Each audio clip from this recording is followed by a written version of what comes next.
De verdad es que alguien tatuado, o sea, corporal, que se suba a tatuarse la cara es como el nivel ya top de me valió madres la vida. ¿En qué Sí. momento te tocó a ti entrar al tatuaje? Cuando yo estaba en prisión, yo no sé cómo no me pasó nada, pero las tintas estaban, o sea, todo Sí, lo que no se tiene que hacer, todo mal. ajá. Una ocasión me soltaron un trancazo, ¿no? Entonces yo ahí sí dije, ya no tengo necesidad. O sea, bueno, todo el mundo me decía, ¿y tú también vas a tatuar como tu mamá? Ya, Pues yo en esta etapa de rebeldía, ¿quién quiere ser como su mamá, no? claro, ¿Quién ¿no? quiere ser? Lejos de ahí. Ajá. Y yo creo que fue la etapa más oscura, la más pelada, la que yo abría los ojos y decía, ay, no mames. Hasta que llega la pandemia, y en la pandemia todo se fue a la mierda, todo. Digo, y estábamos en un primer viaje en Barcelona y pasamos por un estudio de una tatuadora que yo admiro mucho. Y, o sea, yo no me atreví ni a entrar. Me tocó una chava que viaja de Rusia para tatuarse conmigo y a mí me pareció increíble porque además esto de, ay, tómate una foto conmigo. O sea, yo digo, le voy a heredar a mis hijos los recuerdos de los viajes y las obras, porque más no, o sea, yo sí me pienso acabar todo en esta vida, ¿no? Uh-huh. Lo principal es que te la creas. Y también puede sonar muy, muy trillado, pero eso de créetela, sí, o sea, pero bueno, a ver, ¿qué es creértela? ¿Qué tal, amigos? Bienvenidos a Finanzas para Creativos, un espacio donde hablamos de plataformas y formas para comprar, vender, invertir. Y el día de hoy tenemos a una invitada muy especial. Azu, ¿qué tal? Bienvenida, ¿cómo estás? Hola Julio, muy bien, muchas gracias. Bueno, Azu, pues la verdad es que justo antes de estar en contacto contigo para invitarte a esta plática, a este podcast que es Finanzas para Creativos, que por cierto surge un poquito de esta idea de compartir experiencias, éxitos y fracasos también, pues de todos los emprendedores, los creativos, la gente, los artistas que están en esta industria y que pues que todos necesitamos un poquito o nos sirve mucho conocer historias para también no empezar a veces de cero. Sí. La verdad es que eres ese perfil de invitado que quería tener mucho en este programa, porque obviamente cumples como que con toda esa gama, ¿no? De temas, es arte lo que haces, es un negocio también, Uh-huh. es un emprendimiento, es empresa, también es freelance, como que cubre todos los rubros. Sí. Te incluyes a tu familia como empresa dentro Sí. del proyecto, temas también que ya nos irás contando, personales y que además, por si no lo hemos mencionado, y para entrar ya en el tema, Azu es artista visual, que se ha especializado y que se ha reconocido mucho por su trabajo como muralista, como tatuadora, y parte de eso es de lo que vamos a hablar, pero queremos ir un poquito más allá y para eso quisiera que fuéramos un poquito atrás. Sí.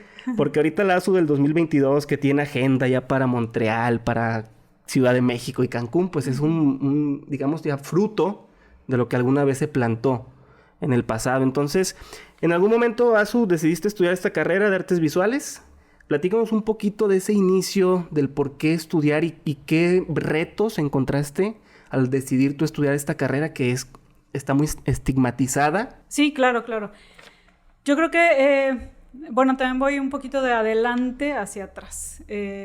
La carrera de artes visuales, o como se visualiza, es un poquito como la medicina. Queremos tener esta figura del artista, de yo soy artista y el éxito y viajar y tener esta vida aparentemente de lujos y de comodidades, y pues se puede lograr, pero sí es después de muchos años. Si voy de adelante hacia atrás, podría decir que en este punto estoy muy contenta porque ya puedo ser autosuficiente, ¿no? Podría ser esa como la palabra que puedo encontrar para definir mi estatus. ¿Qué hubo tiempo atrás? Bueno, pues yo soy esa niña que empezó a dibujar y que nunca dejó de dibujar, nunca, nunca, nunca. Recuerdo toda mi vida tener la necesidad, el gusto o el hobby de estar dibujando, rayando los cuadernos, de cuando había que hacer alguna tarea o algo, yo prefería estar haciendo un dibujito, o cuando estaba hablando por teléfono, pues también estar ahí jugando con la libreta de notas telefónicas y siempre dejar mis dibujos, ¿no? Obviamente, pues en casa me decían así como, ya no rayes tanto, espérate, ¿no? Como por disciplina, pero nunca hubo no creo en ti. Mi mamá es sorda, fue sorda, y creo que eso también me amplió mucho el camino de la sensibilidad. O sea, siempre hubo este tema de una extra sensibilidad en mi crianza. Quizás su limitado conocimiento del mundo, su muy pulcro canal de acceso a la información, le daba a ella como la pauta para guiarnos nada más, ¿no? O sea, ni siquiera nos imponía nada, ni siquiera, ella solamente estaba ahí para que no nos cayéramos. Entonces creo que eso también influyó mucho porque ella veía que me gustaba dibujar y pues bueno, me llevó a la Casa de la Cultura y a talleres y todo esto, cosa que a mí me sirvió bastante, ¿no? Claro. Ya más tarde entré, pues siempre me ha gustado el deporte también. Estaba entre dedicarme al deporte o a las artes, pero en Colima pues era muy limitadas las opciones que existían en ese entonces de poderle dar una salida profesional a algo que todo mundo desconocía como profesional. Me preguntaban, y me acuerdo mucho porque me preguntaban, ¿y tú a qué te quieres dedicar cuando seas grande? No, pues quiero ser pintora. Bueno, sí, pero no, ya en serio, o sea, así como para vivir, ¿qué quieres ser? Pues no sé, policía. Todavía me la creían más, ¿no? y todavía así como, bueno, pero ya algo en serio. Entonces, en clase de natación, una compañera me dijo, oye, mira, pues estoy yendo a pintura, a clases de pintura en los talleres libres en el Yuba. Yo tenía 14 años para entonces. Entonces dije, yo quiero. Y me metí a los talleres libres en el Yuba. Y pues también era muy pequeña como para entrar ahí, o como que no me tomaban tan en serio porque era muy pequeña, pero yo estaba, ¿no? E insistí muchísimo hasta que yo veía que no se me quitaba esa emoción porque llegara el sábado y poder ir al taller, o porque que se llegara el día del taller y sentía esa emoción.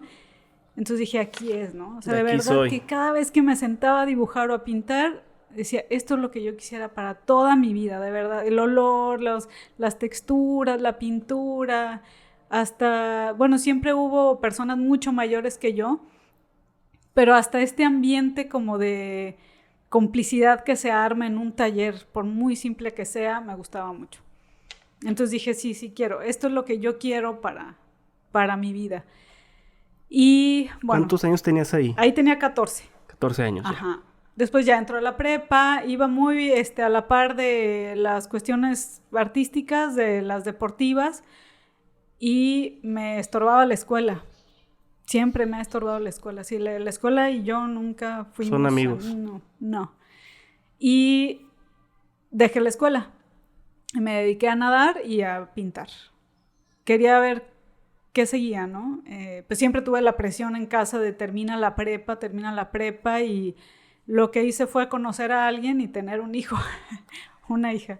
Sí. Entonces ya, viene otra parte donde me convierto en mamá, y después ya de ser mamá de Brenda y Ricardo, tengo ya la oportunidad de entrar a la carrera. O sea, siempre estuvo ahí como, bueno, termino la prepa y estando ya en la ciudad de Morelia, y allá hice mi carrera. Que fue justamente la carrera de artes visuales. Sí, fue la carrera de artes visuales en la Universidad Michoacana. Yo entro en 2007 con mis 2 hijos y pues me la aventé, ¿no? Y ellos ahí embarrados también porque pues les tocó crecer con todo o sea, sí. Desayunan, comen y cenan todos estos temas. Es su modo de vida también. Oye, y entonces estudias en Morelia. O sea, Morelia fue, digamos, una época de tu vida prácticamente, ¿no? Como estudiante principalmente. Sí. Todos tus estudios fueron ahí prácticamente. Sí. O sea, yo me voy a Morelia y hago la carrera en artes. Fueron 4 años de licenciatura. Era un horario muy pesado. Era todo el día absolutamente. Y aparte, pues, esta cuestión de maternar, ¿no? A la vez. Oye, es que se me hace increíble esa parte. A mi mamá le tocó estudiar también después que ya éramos un poco más grandes. Pero inclusive que éramos más grandes, adolescentes ya, era muy difícil para ella. Uh-huh. Porque, bueno, le tocaba también ser mamá, ser esposa y ser estudiante y luego ser profesionista. Eran como muchas cosas a la vez.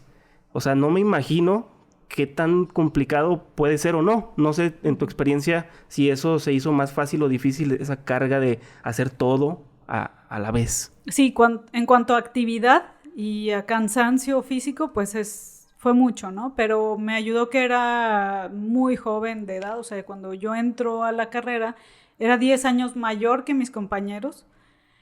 Tenía 27 años cuando entro a la carrera, pero no era tan mayor, o sea, no estaba físicamente agotada, claro. ¿no?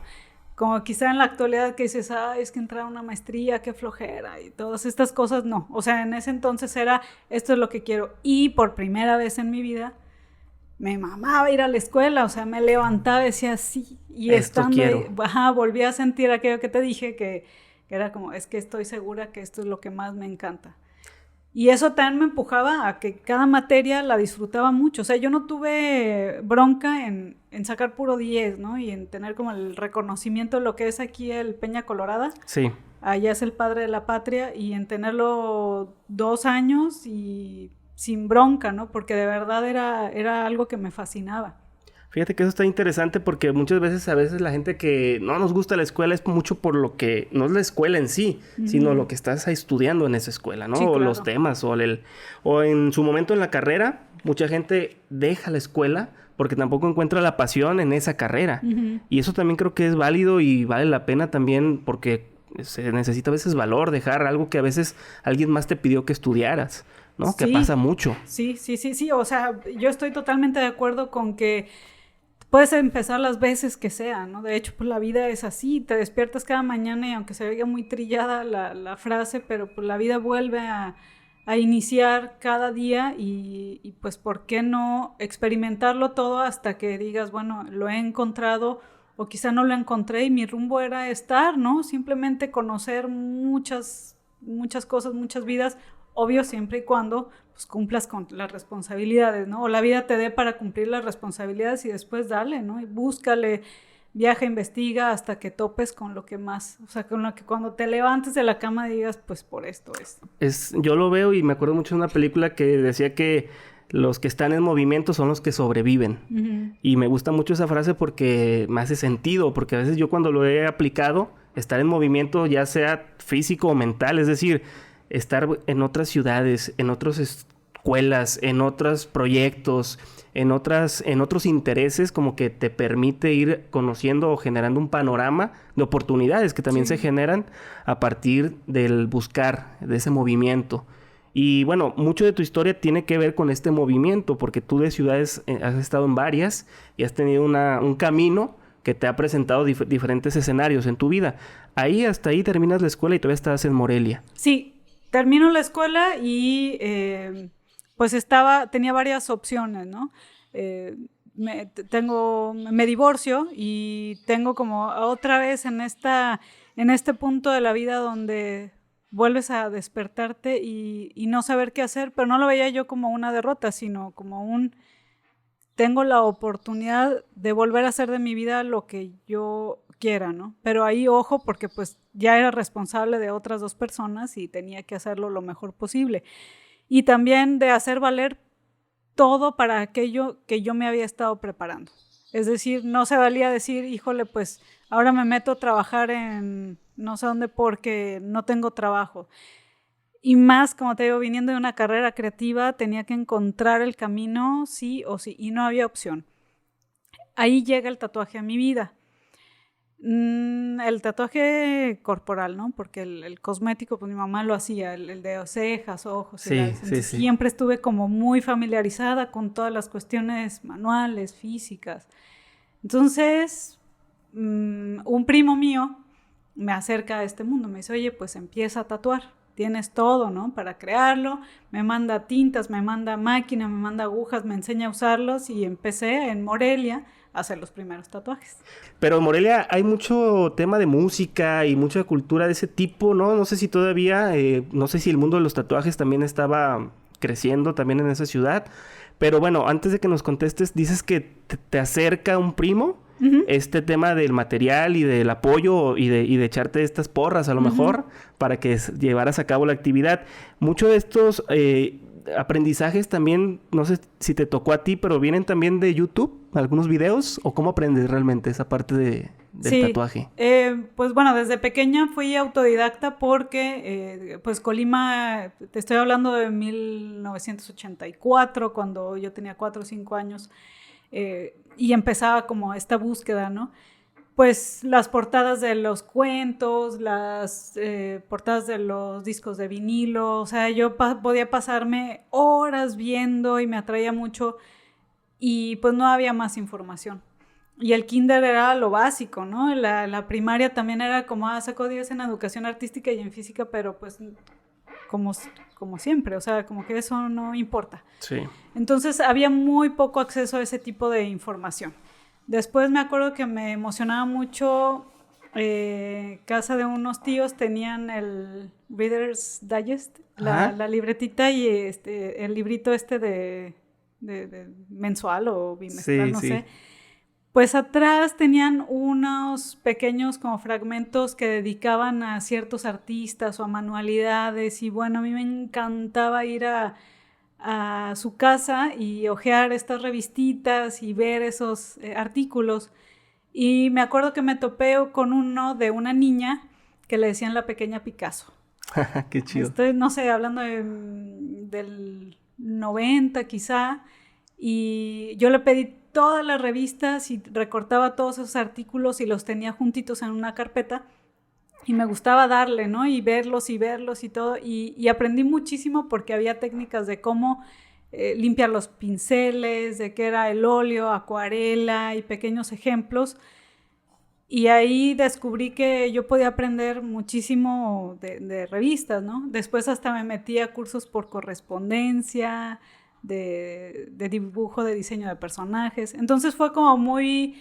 autogestiva o... Sí, hazlo tú mismo y toda la cultura de aprender, pues, autodidacta. Sí, y por ahí iba, ¿no? O sea, creo que por ahí el autoaprendizaje funcionó muchísimo para que después ya pues, cuando agarré la máquina, pues era lo más fácil del mundo encontrar videos de YouTube. No había tantos como hay ahorita, estoy hablando de algo de hace 10 años, pero los que había para mí fueron suficientes para iniciar. Oye, y en ese entonces, una máquina para tatuar se tenía que hacer, ¿verdad? O sea, ¿casi alguien te la hacía o ya la podías comprar como tal, como en el día que hoy hay marcas y toda esta industria? No, era complicado, no era tan complicado como estas donde solamente había de bobinas o eran caseras, pero sí era muy complicado porque además de ser muy costosas, eran también poco accesibles. O sea, estaba muy centralizado, ¿no?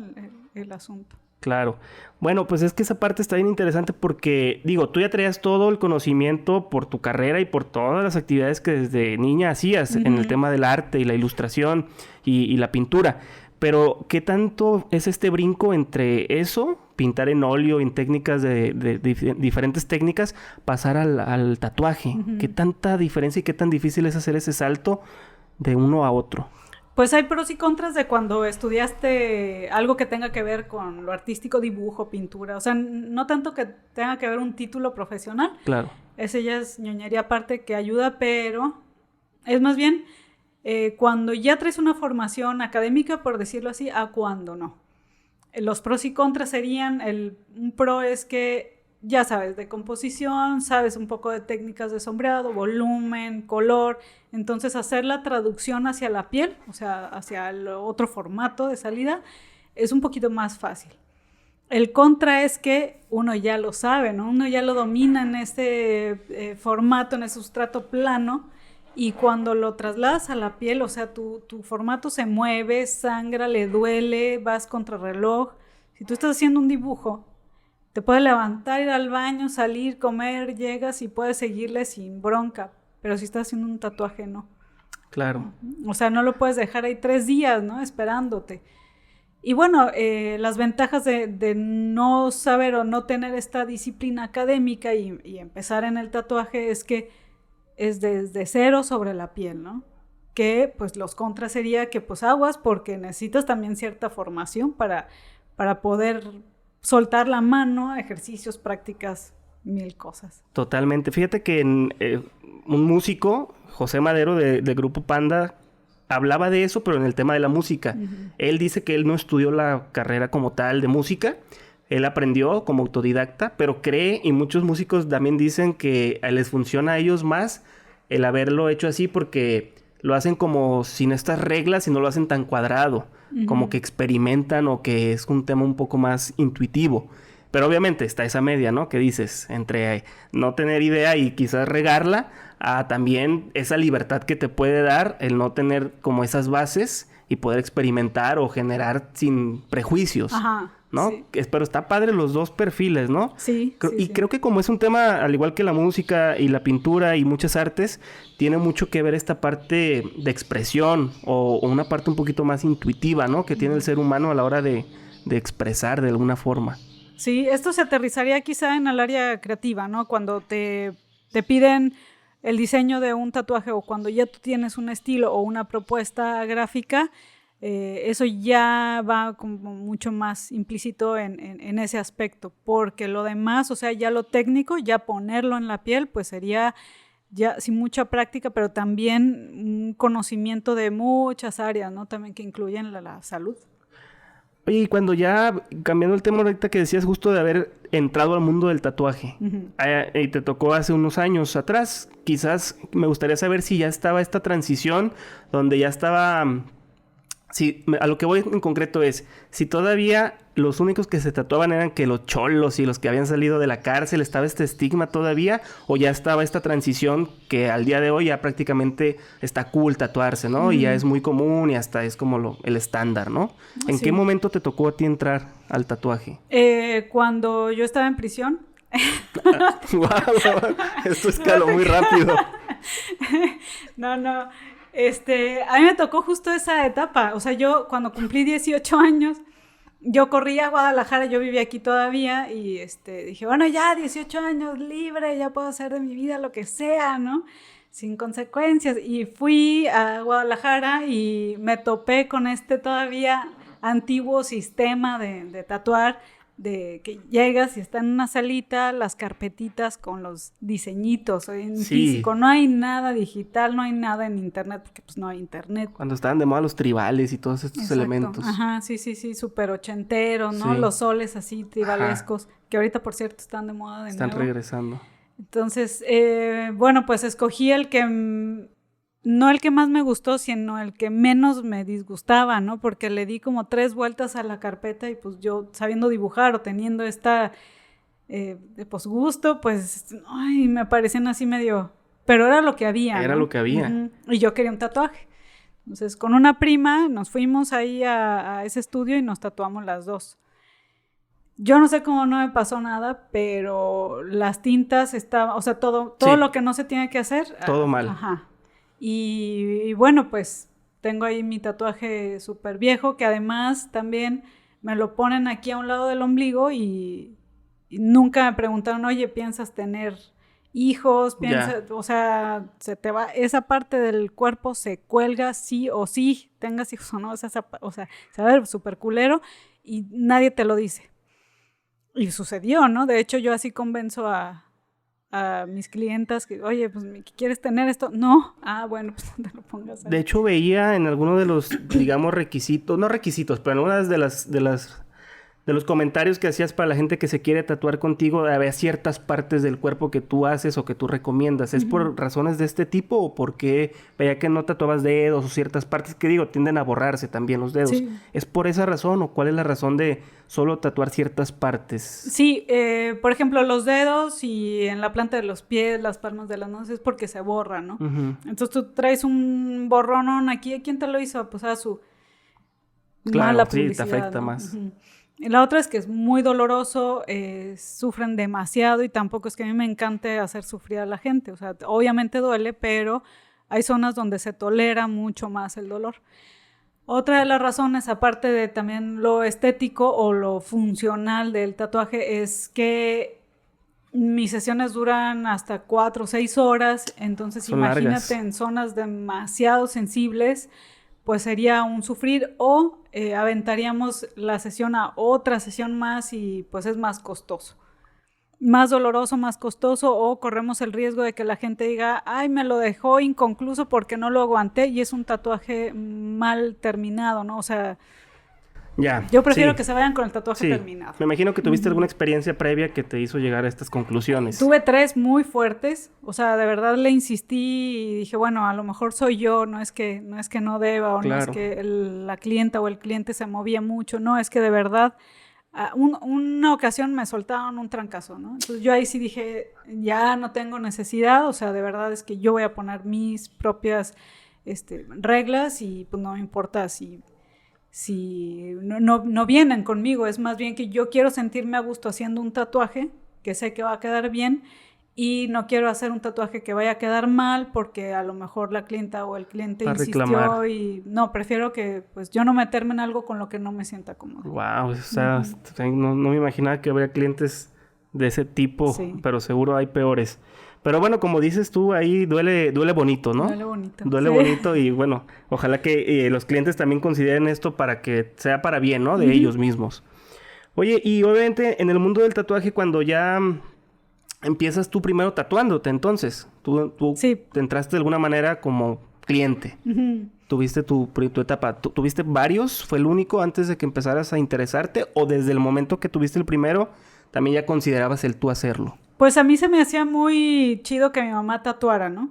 Porque mi mamá fue de las primeras que empezaron ¿Tu mamá a hacer... tatuaba? Mi mamá tatuaba las cejas. Ah, es que es lo que comentabas hace ratito. ¿Sabes qué? Yo pensé que te referías a que a ella, porque por ejemplo, mi mamá, ella está tatuada de las cejas, que a ella no le gustan los tatuajes, pero ella fue la primera que se puso Son uno. los más extremos, ¿no? O sea, de verdad es que alguien tatuado, o sea, corporal, que se suba a tatuarse la cara es como el nivel ya top de me valió madre la vida. Ajá. Entonces sí es lo que le digo a las señoras, como ustedes son las más extremas de todos, ¿no? Porque además es lo más doloroso. ¿Sí, en serio? Ajá, sí. ¿Pero la cara en general sí, o la cara, sí. ajá.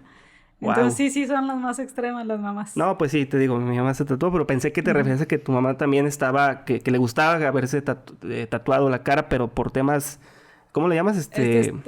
Cosméticos. Cosméticos. Pero no, ella la hacía el tatuaje hacía de las cejas. Ella los hacía y en la casa tenía su estética y tenía ahí su estudio, ¿no? Y pues también o sea, comimos de eso. Ah, ya, o sea, esa transición no fue tan extraña en tu casa. No, sí? no, para nada, o sea, para nada. Mi hermano es músico, entonces también hubo siempre ya, tu mamá ya sabía más o menos por dónde iba a ir la historia familiar. Ya sabía, ajá. Mucho rock and roll. Sí. Ok. Y bueno, cuando inicio, o sea, bueno, todo el mundo me decía, ¿y tú también vas a tatuar como tu mamá? Ya. Pues yo en esta etapa de rebeldía, ¿quién quiere ser como su mamá? Claro, ¿no? Lejos de ahí. Ajá. Pero sí veía, decía, qué chido. O veía que todos mis amigos, no mames, qué chido, tu mamá tatúa. O siempre así como, su mamá tatúa. Entonces, era como la de la mamá, que no era la típica mamá, y eso sí se me hacía chido, pero según yo no iba a ser como mi mamá, ¿no? Pero pues no sabías a dónde te iba a llevar la vida, ¿no? Exacto. Después. Sí. O sea, de hecho, cuando me hice mi primer tatuaje, a la primera que le dije fue a ella. Y me dijo así como, y ya. O sea, ya te calmas, que ¿no? te quitas el brete y se acabó. Precisamente por esto que me decías hace rato, que el tatuaje sí era por las personas de presas. Sí, había ese estigma, pues, porque inclusive se los hacían literalmente con máquinas hechizas. Sí, ¿no? Y muy Disney, insalubre y todo. Ajá, sí, ¿no? Y hay cada cosa, ¿no? Entonces, sí, obviamente, bueno, pues, lo único que yo quería era explorar más de ese tema. Y aunque no era común, era un poquito mejor visto, ¿no? Ya había en Morelia uno que otro estudio, pero sí el que te atendía era un chavo que no sabía si te iba a descuartizar. Si te iba a tatuar o si te iba a saltar. Ajá, entonces ahí fue cuando a mí me nació el preguntarme, ¿no? Como, pues, en mi formación todo es cuestiónate. O sea, ¿qué? ¿Por qué? ¿Qué pasaría si no fuera esto? Entonces, luego, o sea, por la inercia fue, ¿qué pasaría si al entrar a un estudio de tatuajes yo no me sentiría vulnerable? ¿Qué pasaría si no tuviera que sentirme tan alejada de mi tatuador o no sé, como que por qué hay tanto tabú, ¿no? Y me metí a un estudio de tatuajes, o sea, lo que hice fue bueno, yo quiero descubrir esto así hasta las entrañas y ver qué está pasando y ver cómo yo puedo transformar todo esto. ¿Hablas del estudio aquí de Colima, el que estuvo aquí por la No, zona? en Morelia en estuve Morelia. en uno así. Porque, y no sé si la pregunta va a ser un brinco muy grande en el tiempo, pero después aquí también te integras en un estudio aquí de Colima. Sí.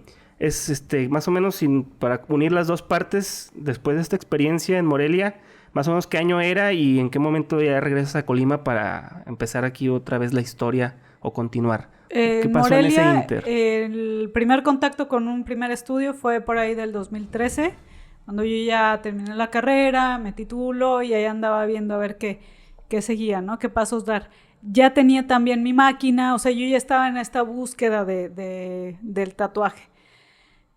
Había pocos estudios y había uno en especial que ya era, que estaba en una mejor zona, que estaba como más fresón, que Sí. estaba, que ya es como, yo creo que el inicio de lo que ahora son los estudios. Ahí es a donde yo fui, ahí fue donde vi qué onda. Cuando llego aquí a Colima fue en 2014, o sea, es un año de diferencia. Y aquí ya estoy como tatuadora en ese otro estudio y duré 4 años ahí. Oye, esa experiencia de estar trabajando en un estudio versus ahora estar trabajando, ¿se podría llamar de manera independiente o con tu propio estudio? ¿Cómo fue esa transición y el por qué decidir crear tu propio estudio, trabajar de manera independiente? Estoy acostumbrada a trabajar independiente porque pues desde chavilla, ¿no? Desde chavilla siempre mi parte creativa ha sido independiente y no he necesitado como un gran equipo de trabajo para producir. Y también porque pues me he movido a muchos lugares, casi siempre estoy en constante movimiento de ciudad y no me gusta estar estática, por lo tanto no considero prudente hacer vínculos tan grandes o tan importantes a los lugares a donde voy, precisamente porque yo sé que al rato me va a picar y me voy a querer ir de ahí. Entonces, cuando vengo aquí a Colima y entro a este estudio, lo que obtuve a cambio fue un crecimiento impresionante, ¿no? Aprender a manejarme como microempresaria, se podría decir, ¿Sí? A ver esta parte del emprendimiento como mucho más formal, a aprender totalmente esta otra parte que también, pues los clientes son relaciones públicas, ¿no? Y a tratarlos como tal, o sea, no son mercancía, no son un cuadro que vas a colgar en una galería y vas a regresar allá al mes y va a seguir así un año, o sea, hay que darle seguimiento, se aprende muchísimo de eso. Y también, obviamente, pues a tatuar, ves cómo tatúan otros, ves cómo cobran otros, cuánto se tardan, qué agujas, qué tintas, o sea, como todo el acervo técnico empezó ahí. También a la par de eso, bueno, el dueño de ese estudio es mi primo hermano. Ya. Entonces acordamos que un tiempo nada más, porque pues familia y para no mezclar, ¿no? Familias y negocios, dijimos, esto es temporal. Finalmente yo decido abrir un estudio que no nada más fuera mi estudio de tatuaje, sino que tuviera ahí toda el área de producción gráfica, pintura, grabado, todo lo que hago de acuarelas y también mi espacio para tatuar. Siempre me gustó Comala, así a mí Comala es uno de los lugares que más me llama y que más me gustan y estaba terca, ¿no? De que yo quería este estudio donde tú llegues y te sientas no vulnerable, o sea, que sientas que llegaste como que a la casa de tu abuelita, y es una casa vieja de adobe que está decorada, que no tiene nada que ver con un estudio de tatuajes, entonces por lo general, lo que yo recibo de mis clientas o de mis clientes cuando llegan es, ay, qué bonito, me recuerda a cuando yo iba a la casa de mi abuela. O sea, como que dicen, ay, mira, qué bonito lugar, qué chido lugar, y se relajan. Esto es lo que yo quería, ¿no? O sea, sí romper un poquito con este nervio, con esta sensación que tú tienes al llegar a un estudio y sentir que algo te va a pasar. Oye, es que este negocio del tatuaje, ya viéndolo como negocio, a mí me parece increíble porque, bueno, tiene muchas cosas muy interesantes. Primero, que se vive del arte hasta cierto punto, aunque también es debatible, ¿verdad? Si es arte o no, pero no es el tema de este proyecto, de este programa, de definir qué es y qué no es arte. Pero sí, el tema puede ser artístico, ¿no? La ilustración y la creación, porque también los que conocen tu trabajo y para los que no, por ahí al final les vamos a compartir las redes de ASU y por aquí les vamos a estar poniendo algunas imágenes. El trabajo de ASU es un trabajo con ciertas características muy específicas de color, de forma, de estilo. Entonces sí es una expresión realmente, como yo lo veo, tuya. Es una expresión de tu arte, por el estilo que manejas. Entonces el mundo del tatuaje me gusta mucho por eso, porque como que cumple esta meta de la que te hablaba al inicio, que era como vivir de nuestro trabajo artístico, de nuestro emprendimiento, ya sea musical, gráfico, audiovisual, etcétera. Detrás de este negocio del tatuaje ha sido mucho descubrir a prueba y error, me imagino, como suele pasar mucho y con la experiencia de los estudios pasados y del día a día, ir aprendiendo de ese camino.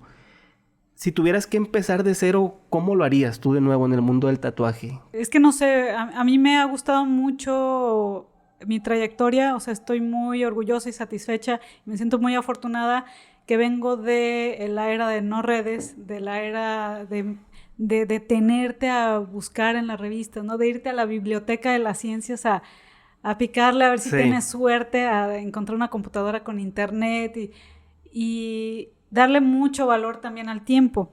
Y digo esto porque después viene esta parte de monetizar. Entonces, para mí el tiempo es muy importante porque tiene un valor no tangible, pero sí creo que es el más alto, ¿no?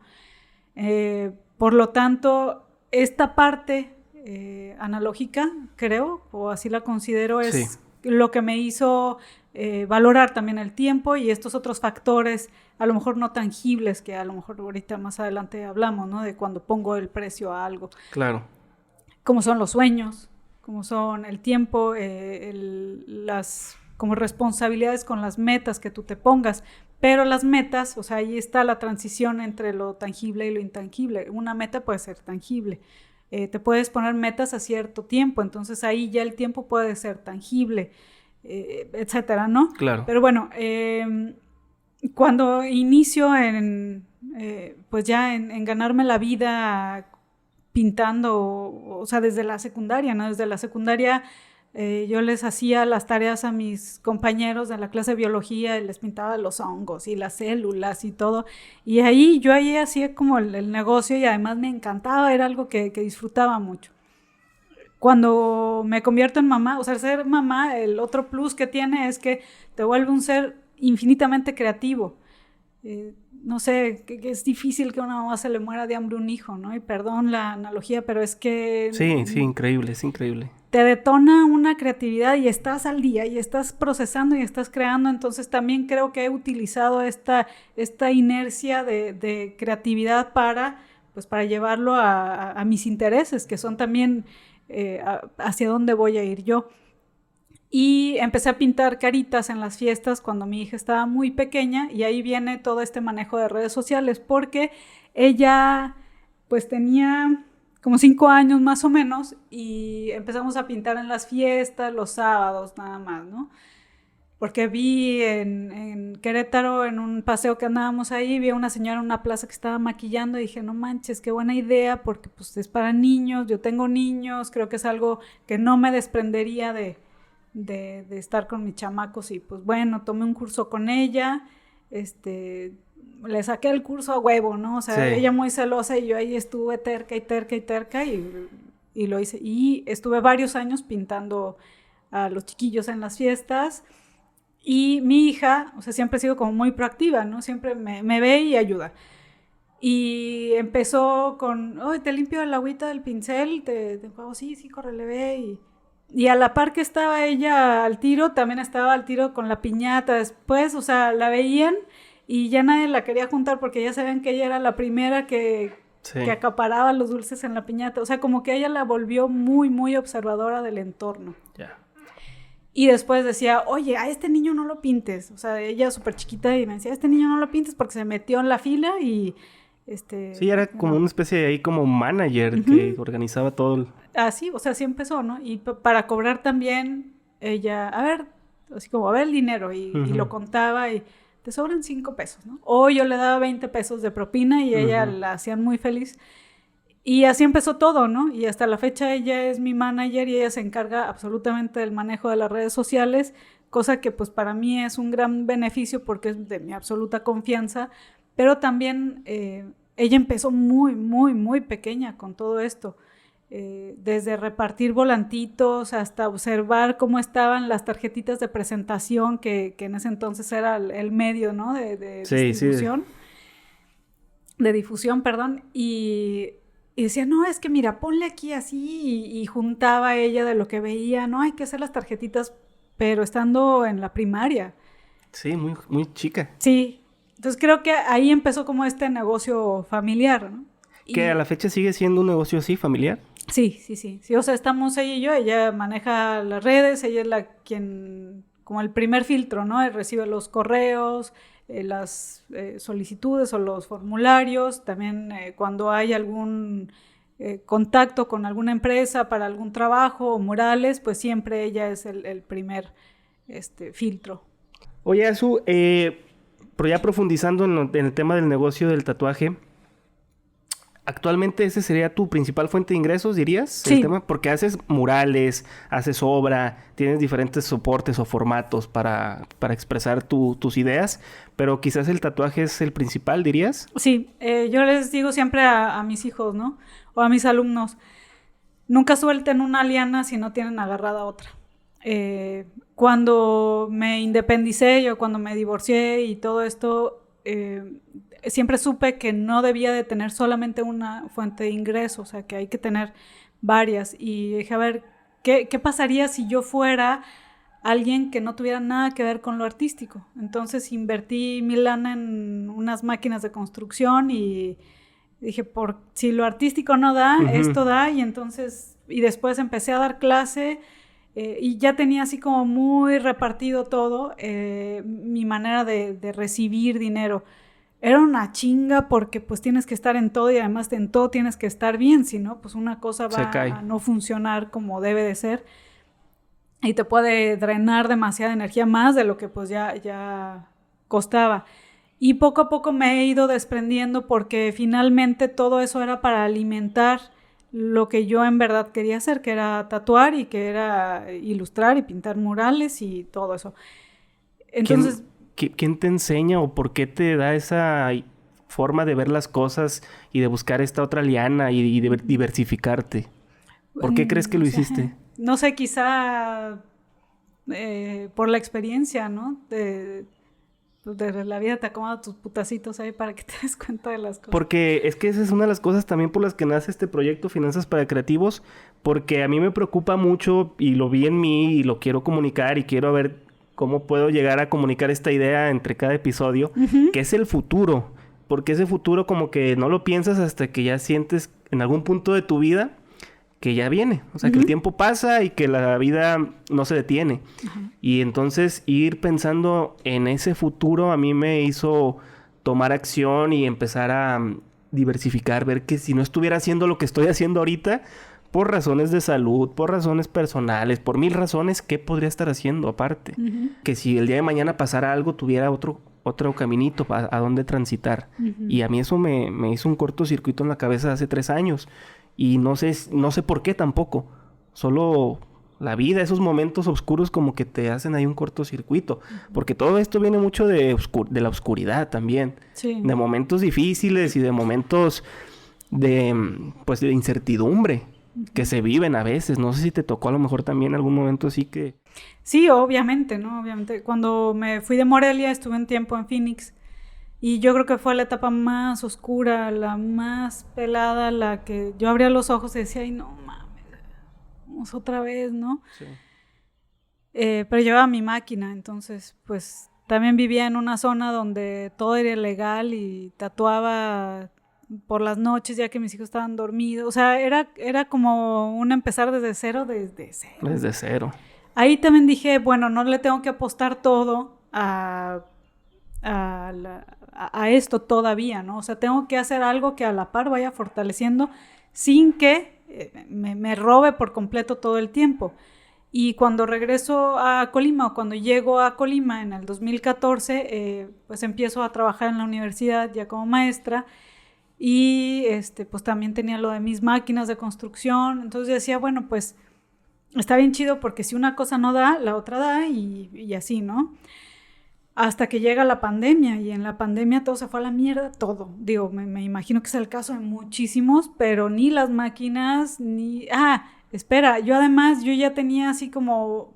Ya me voy a salir de la universidad porque pues me voy a ir a tatuar a diferentes países y ya no tengo tiempo. O sea, yo ya había construido un nombre, una marca, un estilo, ya estaba lo suficientemente fuerte, entonces ya me podía ir desprendiendo de las cosas, ¿no? Por lo menos de las cosas que me obligaran a estar aquí físicamente. A estar aquí, ajá. Y pues me fui a una gira por Europa para tatuar y allá me agarró la pandemia. Estabas allá justo. ¿Dónde te agarró? En Londres. ¿Y qué tal fue esa experiencia? ¿Tuviste que regresar a México o cómo te...? Sí. O sea, fuimos porque me llevé a mis hijos y estábamos ahí dando el rol y tatuando y todo, la vida perfecta y sí se oía lo de la... Sí, que venía, pues, pero no como, estaba aquí. Ajá, ¿no? Como la gripe aviar, una cosa así. Sí. Sí. Y ya, pero nunca imaginamos, ¿no? Hasta que vimos que ya estaban cerrando fronteras y todo, dijimos, a ver, ¿cuánto sale un vuelito así de regreso ya? Y pues nos salían un dineral. Lo único que hicimos fue regresarnos a Barcelona, estar ahí encerrados hasta que se diera el tiempo de volver. Volvimos y... Yo había pedido 6 meses de permiso en la universidad, entonces no tenía ni ingresos de la universidad, ni ingresos de mis máquinas, ni ingresos de tatuaje, porque pues se paró también. Y ahí sí dije, ay, güey. Pero es cuando de verdad te sale lo creativo, es lo que te digo. O sea, cuando hay alguien que está esperando algo de ti, no puedes decir, híjole, no sé cómo hacerlo, ¿no?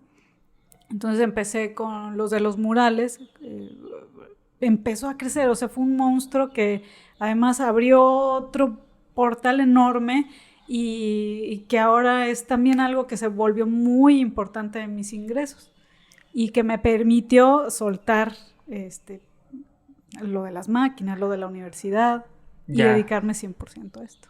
Sí, porque, bueno, aquí viene otra parte donde tú encuentras el mundo de los murales, que ahorita vamos a platicar más a detalle, porque igual aquí les vamos dejando algunas imágenes de algunos de los trabajos de Azu en el mundo, pues, de los murales. Y es un trabajo muy interesante y aparte, creo que, como tú dices, ha tenido este crecimiento porque te han empezado a reconocer también por este tema. Uh-huh. Pero para terminar lo del mundo de los tatuajes y empezar ahorita con las otras cosas que el tema ya lo mencionó Azu, maestra, o sea, estamos aquí en un tema que muchos no saben, que ha sido maestra de artes visuales, precisamente, de la licenciatura en artes visuales. Pero antes de llegar a esos dos temas, para cerrar lo del tatuaje, pues el mundo del tatuaje, fíjate que cuando lo conectas, cuando vienes del arte, de tu carrera específica de artes visuales, pues tiende a ser un trabajo solitario al inicio. Pero cuando ya lo conectas al mundo del tatuaje, me quedé pensando el otro día, cuando veo cómo es esta dinámica de irse a tatuar, es ir a platicar a veces con el tatuador. Uh-huh. No sé si te pasa a ti, si seas alguien que le guste platicar o si inevitablemente se tiene que dar esta charla entre el tatuador y el cliente, pero pasa pues de estar en tu cuarto solo pintando óleo y acuarelas a estar al día a día viendo personas nuevas, conociendo historias, viendo personas que seguramente algunos te preguntan a veces la misma historia. No sé cómo ha sido esa experiencia estando en esa dinámica. Sí, el camino de las artes o de la producción artística es un camino muy individual. Ya las salidas ya depende, ¿no? De hacia dónde, pero en cuanto a lo creativo creo que es algo muy celoso, muy individual.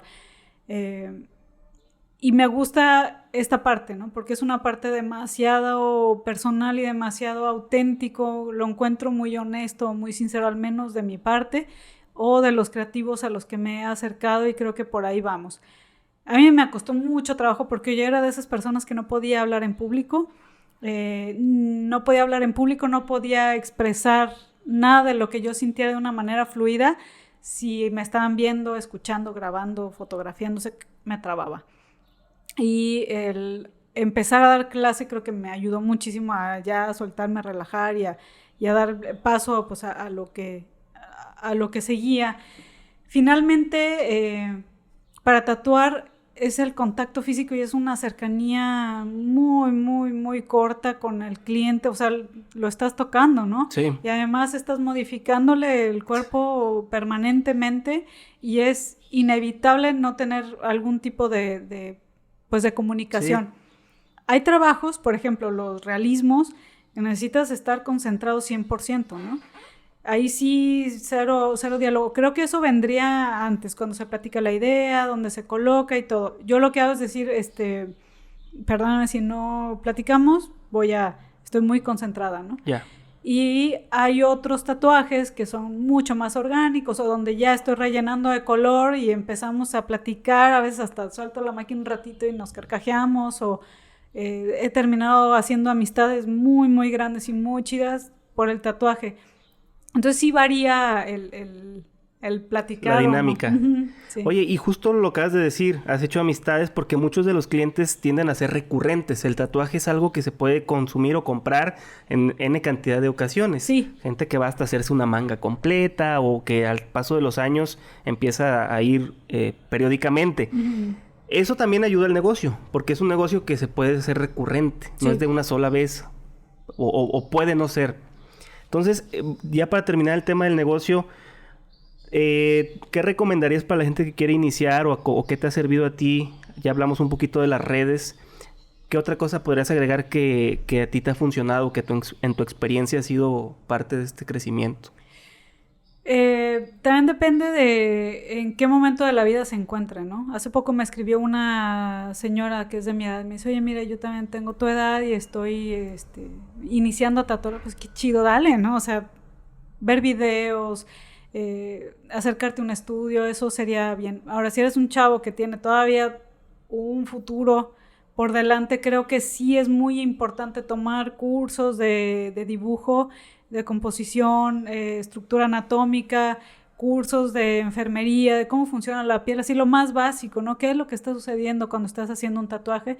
Y eso te va a ahorrar años de malas experiencias o también te va a ahorrar años de estar experimentando sin saber qué está pasando.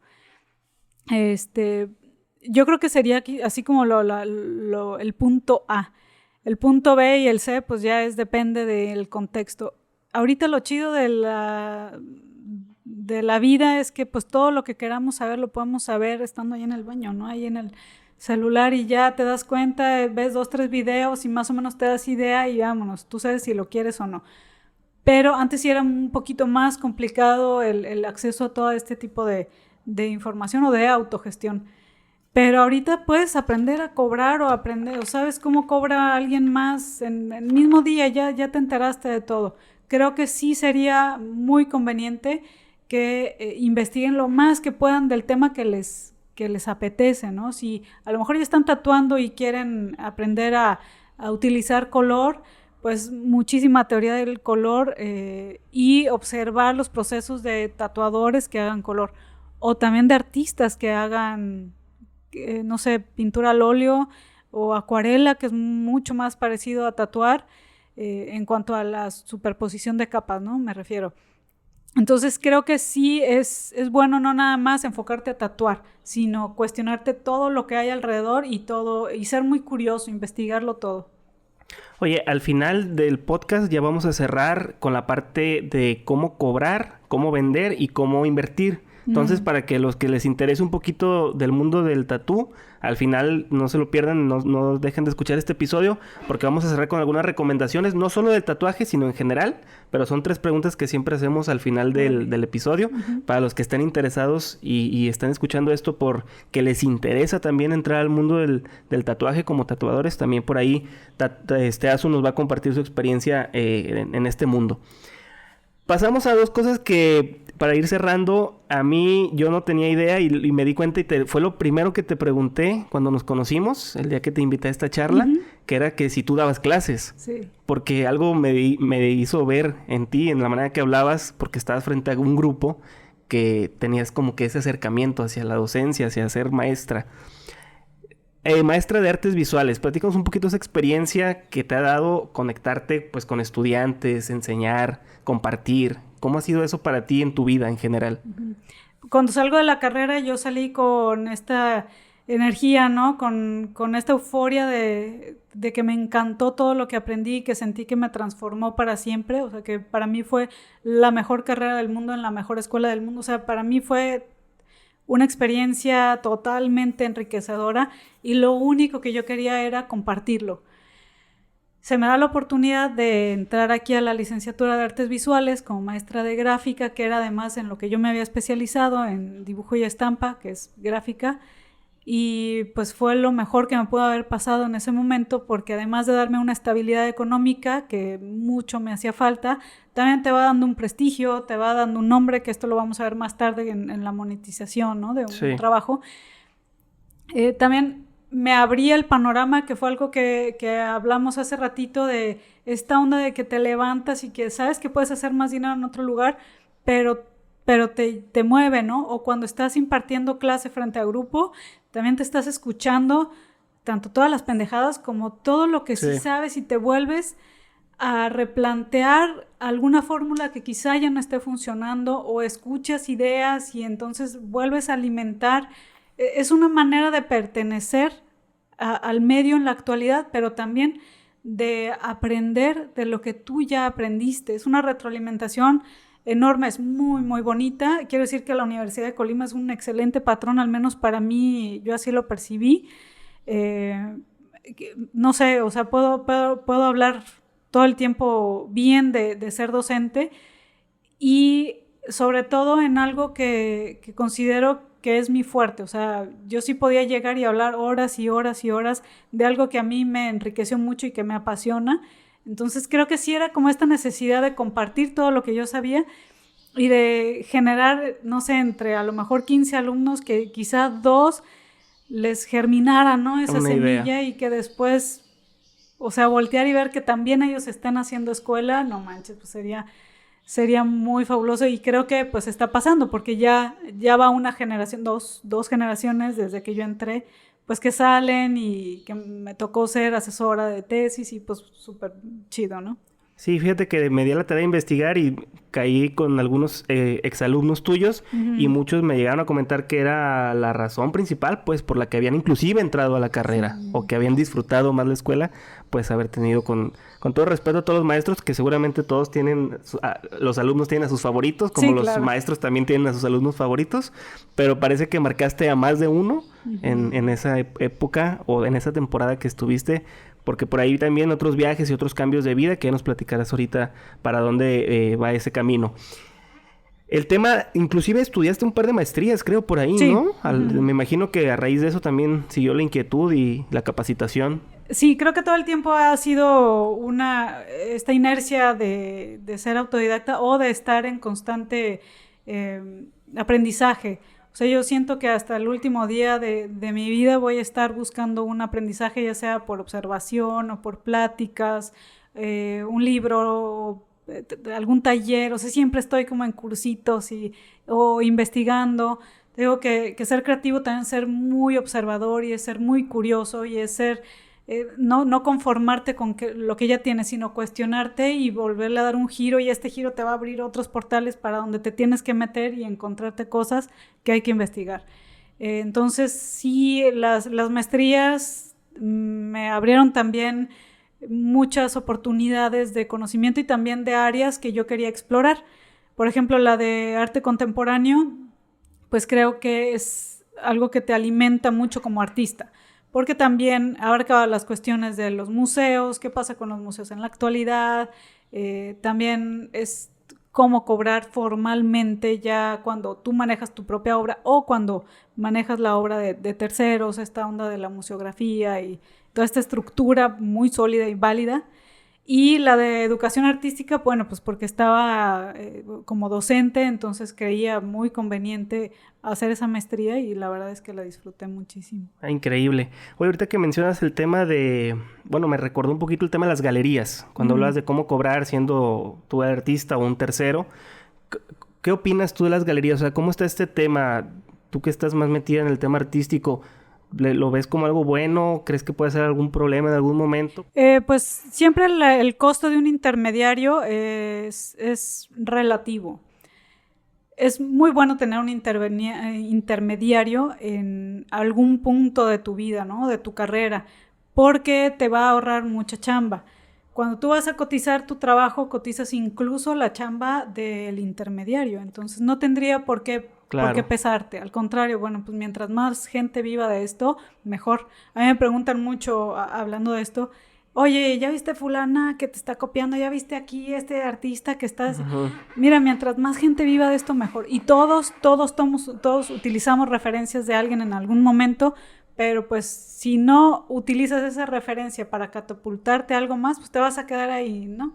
Entonces a mí no me interesa tanto eso, me interesa que en verdad sean utilizadas todas las herramientas al máximo. Y si una de estas herramientas es la galería, pues adelante. Si una de estas herramientas son las redes sociales, que uno dice, pues a mí no me cuesta nada, está en Instagram, no pago nada, güey, pagas tu internet y pagas luz. Si no, vete a una pinche cabaña a ver a quién te va a gestionar, ¿no? O vete allá, allá en medio de la nada y págate un galerista que te va a venir a tocar, oye, tienes tantas entregas, tú sabes en lo que inviertes, pero siempre va a haber un intermediario. Ahora, creo que las redes sociales fungen como el intermediario y te tienes que vender porque, me decía mi hija, ¿no? Que es la que maneja todo esto, es que tienen que ver tu cara, es que tienen que saber qué comes. Y pues, yo no estoy vendiendo eso, o sea, yo no estoy vendiendo, pues es el precio. Es el precio para que tu público se acerque a ti y te compre. Ay, güey, ¿no? Entonces ahí sí digo, no, mejor le pago a un galerista y no enseño nada, ¿no? Además, ¿quién quiere saber de mi vida? Eso es lo que yo pienso. Subo algo. Funciona. Y así, entonces siempre hay un precio a pagar. Claro. ¿Hacia dónde quieres ir? Sería la pregunta, ¿no? ¿Quieres ser una persona que tenga una exposición a nivel muy formal en el mundo, o te quieres ir a exponer a ciertas galerías? Acércate a una galería. Si lo que quieres es que algún comprador random te case y te compre y te lleve, pues entonces métete a plataformas random. Eso está bien. Para quienes están en contra de la galería, quizá sus metas son en contra de las galerías. O sea, yo pienso que no hay ni bueno ni malo, ni conveniente o no conveniente, simplemente hacia dónde te quieres mover. Claro. Pues sí, y de hecho en el mundo del tatuaje no requieres como tal una galería. La galería funciona más o entra más en temas ya de piezas específicamente, o cuadros, sí, o pinturas de este tipo, que sí es lo más común porque te da esta exposición, ¿no? Y sobre todo cuando son exposiciones. Sí. Si una galería, por ejemplo, te dice, a ver, ¿en cuánto vendes, no sé, este grabado? Pues en 100 pesos. Ok. Yo te lo voy a vender en 200. ¿Estás de acuerdo? Nada más que tú me vas a producir 2 grabados a la semana. Ay, no, pues está bien, o sea, genial. Te obliga, ¿no? A tener un ritmo de producción, y ellos van y lo venden en 1,000 pesos. Ahí es donde dices, no, güey, te estás llevando un montón de dinero, o sea, te dije que yo, o sea, no te lo iba a comprar en 100, te lo iba a comprar en 200 y ya yo lo que haga con él es mi problema. Así funciona más o menos. Claro, sí, pues es también un modelo de negocio, ¿no? Que también todos tienen que ganar. Oye, ahora sí, ya entrando al tema de los negocios y de las finanzas. Te comentaba que al final hablábamos de 3 preguntas, o hacíamos 3 preguntas, que era cómo comprar, cómo vender y cómo invertir. Desde la perspectiva que tú las quieras ver. Pero la primera, que es el cómo comprar. ¿Tú cómo abordarías ese tema? Comprar a lo mejor desde el equipo que tú tienes, la capacitación, todo lo que tenga que ver con comprar. ¿Cuál sería una manera en la que tú lo podrías comentar? Yo creo que cómo comprar en cuanto al equipo es compra lo mejor que puedas. No te ahorres nada, o sea, cubre tus necesidades básicas y lo demás inviértelo en tu preparación, en educación, en tu equipo o material y en tu lugar de trabajo, porque tu lugar de trabajo es también tu carta de presentación. Eso también va a vender. Aunque tú ya te familiarices y todo, siempre va a ser como esta carta, ¿no? O este gancho. O, bueno, también en mi caso el estudio ha sido punto para que mucha gente vaya y se tome fotos. Que también haya como este diálogo, este discurso de las personas que habitan ese espacio momentáneamente. Entonces a mí me sirve también invertir en una imagen, podría decir. Eso es en cuanto a comprar para mí. Y en cuanto a comprar artísticamente hablando, bueno, pues hay un mercado enorme del arte y una historia del mercado del arte, y se divide en dos fragmentos, ¿no? Quizá artistas u obras de artistas que están emergiendo, que tú tienes un ojo para saber quiénes van a crecer y en algún momento van a valer más, o sea, como una inversión, y artistas consolidados o ya fallecidos. Entonces a mí me gusta hacer la compra, yo soy coleccionista, a mí me gusta mucho coleccionar y apoyar a artistas que van emergiendo, pero también me encanta coleccionar obra de arte de artistas que ya están bien posicionados. Y esto pues como una inversión, o sea, yo digo, le voy a heredar a mis hijos los recuerdos de los viajes y las obras, porque más no, o sea, yo sí me pienso acabar todo en esta vida, ¿no? Uh-huh. El tema de vender, este tema es quizás el más fuerte o bueno, el más trascendente, porque aquí es donde todos los negocios, para que funcione y sea negocio, pues necesitas vender. Uh-huh. Pero te venden muchas cosas, se vende tu servicio, te vendes tú como profesionista, te vendes en muchos sentidos. Uh-huh. ¿Tú cómo ves esa parte, tanto personal como artista, como empresa, a la hora de vender? Lo principal es que te la creas. Y también puede sonar muy, muy trillado, pero eso de créetela, sí, o sea, pero bueno, a ver, ¿qué es creértela? Es saber quién eres, saber en dónde has estado, saber qué has invertido en tu preparación. Eso es quién eres, ¿no? ¿Qué tienes tú para ofrecer? A eso me refiero con quién eres. Yeah.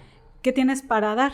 Y hasta dónde están tus límites. Porque si vas por la vida así como caballo sin rienda, la puedes cagar y muy gacho, es peligroso. Entonces también hay que saber los límites o las metas en dónde están. Esto es lo que te da a ti tu identidad. Después, tu producción. ¿Cuántos años llevas haciendo lo que haces? ¿Vas empezando? ¿Ya eres un artista o un productor consolidado? ¿O eres un experto a punto de retirar, ¿no? esta curva? O también a saber, oye, estoy en un punto donde me puedo dar el lujo de hacer cambios. Es más, me va a convenir hacer ciertos cambios, a mover ciertas piezas, porque esto me va a dar más valor. Entonces, esto ya podríamos estar hablando de un mercado del arte, porque nos habla de un tiempo de producción. ¿Okay? Entonces, ya sé más o menos que tengo 10 años produciendo tatuajes, tengo 20 años en las artes visuales, entonces ya estoy como una artista consolidada. He ganado concursos de dibujo, he ganado concursos de grabado, he estado en convenciones de tatuajes. Ya sé que puedo tener una firma, ¿no? O sea, tengo una identidad, porque tengo una trayectoria. Por lo tanto, mi firma vale. Claro. Ya se juntan dos. O sea, ya sé quién soy, qué tengo para ofrecer. Tengo una firma que vale, o un estilo, una trayectoria. Y también es muy importante saber cuánto te cuesta vivir. Y se los comento a los alumnos. ¿Cuánto te cuesta tu renta de tu espacio, de tu estudio? ¿Cuánto pagas de luz, de internet, de servicios básicos? ¿Cuánto gastas en tu material? Y esto dividirlo por las horas de trabajo a la semana. ¿Cuántas horas de trabajo a la semana? O diarias, si tú quieres, ¿no? ¿Cuántas horas le dedicas a tu trabajo? Diarias, 6 u 8. Entonces lo divides y tú sabes en cuánto te sale tu hora de producción. Ponle, a mí me sale en 100 pesos mi hora de producción. Pero yo tengo una trayectoria, tengo un nombre, la gente puede venir y, ¿sabes qué? Yo lo que quiero es una pieza tuya, un tatuaje tuyo, no me importa, vienen de otros países y se van a tatuar conmigo. Obviamente mi hora no la voy a dar a 100 pesos, ¿no? Hay factores que pueden hacer que esto se duplique, triplique o cuatriplique. Lo que yo recomiendo es cuatriplicar la cifra. Si son 100 pesos la hora que te cuesta a ti, tú véndela en 400. Entonces, mi hora de producción es en 400 pesos. ¿Por qué? Porque si llega alguien, una empresa, y obviamente a mí me conviene trabajar con una empresa grande que me va a dar mucha proyección, etcétera, etcétera, puedo bajarme a 300. O sea, tengo todavía un rango hacia abajo de ganancia y salgo ganando. Que si llega un compa y bueno, está bien, mira, ¿sabes qué? A ti a la mitad, todavía tengo un rango. Y si es como alguien, un familiar o algo, todavía le puedo decir, mira, ya dame lo mínimo, ¿no? Entonces siempre es bueno subirse, no tanto, para poderse bajar. Y si te dicen que sí cuando estás arriba, pues ya chingaste. Uh-huh. Oye, y cuando ya sabes en esta manera que tú lo ves, quién eres y en dónde estás, estrategias como las que tú haces, que es viajar fuera del país, de hecho te agarró la pandemia, nos contabas allá en Londres, pero has estado en otros países, en otras ciudades. Esa parte ¿lo haces más por la parte de negocio? ¿Es rentable o es más para generar esa parte del crecimiento como proyecto, como empresa, como persona, como artista en general? Cuando inicias, yo creo que cualquier creativo, ¿no? Siempre inicia y hay sueños, o siempre es como algo que digas, es que qué chido estaría que trabajar en este estudio, o trabajar en esta empresa, o que tal marca me llamara, estaría bien chido. O sea, como que son demasiados sueños que acaricias, pero son metas. O sea, ya estás tomando en cuenta esto que te decía que es intangible, sí, pero que también le estás poniendo cierto tiempo y le estás dando cierto valor, y que te da la pauta hacia dónde te quieres ir. ¿Ok? Entonces, para mí, estábamos en un primer viaje en Barcelona y pasamos por un estudio de una tatuadora que yo admiro mucho. Y, o sea, yo no me atreví ni a entrar. Me quedé así parada y dije, no mames, o sea, ahí está, ¿qué daría yo por tatuar ahí? O sea, y entonces ahí dije, ¿qué estoy haciendo para poder entrar? Y además, ¿qué tengo que hacer para poder un día venir a tatuar este estudio? Un año después, 11 meses después, yo estaba tatuando ahí. Wow. Lo que hice fue enfocarme, ¿no? Así, bueno, vamos a estructurar todo, dejar de hacer ciertas cosas que me están quitando el tiempo para poder lograr lo que quiero lograr. Y fue así, estar. Y lo que hice primero fue escribir. O sea, no me invitaron, yo escribí y me dijeron que sí, que podía ir. Obviamente revisan tu trabajo y ponen el anuncio, ¿no? Cuando ponen el anuncio, pues ya te escriben y generan citas y ya tú sabes, bueno, sí hay gente que le gusta mi trabajo, o pues, si ni te hablan es porque no te topan ni nada, y bueno, pues a seguirle.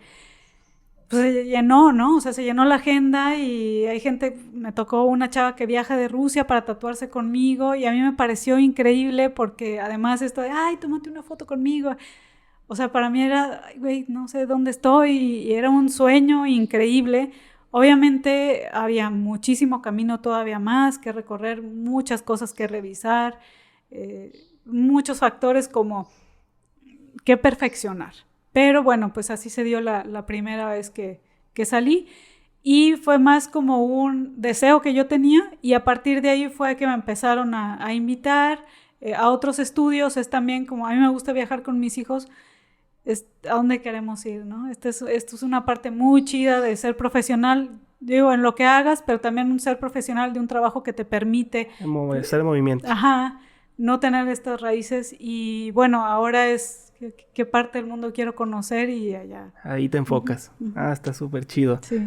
Oye, y para ir cerrando entonces con la última parte, que es la parte de invertir. Uh-huh. En muchos sentidos, ¿no? También por ahí tienes planes y si también quieres juntarlo con esta parte, ¿qué es en lo que quieres invertir tu tiempo y tu energía y tu dinero? ¿Qué traes ahorita en mente? ¿O cómo ves este tema de invertir? Creo que la parte importante de invertir se centraría en la autogestión, en la educación también, cursos, siempre estar actualizado en el idioma tecnológico que esté dominando.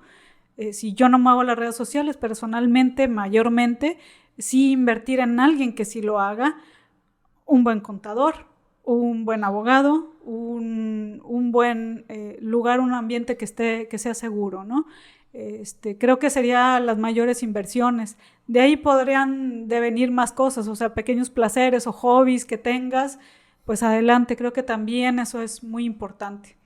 ¿Te gustaría llevar la marca como marca Azu Tattoo a algún lugar en específico? ¿Qué planes tienes para el proyecto de Azu Tattoo?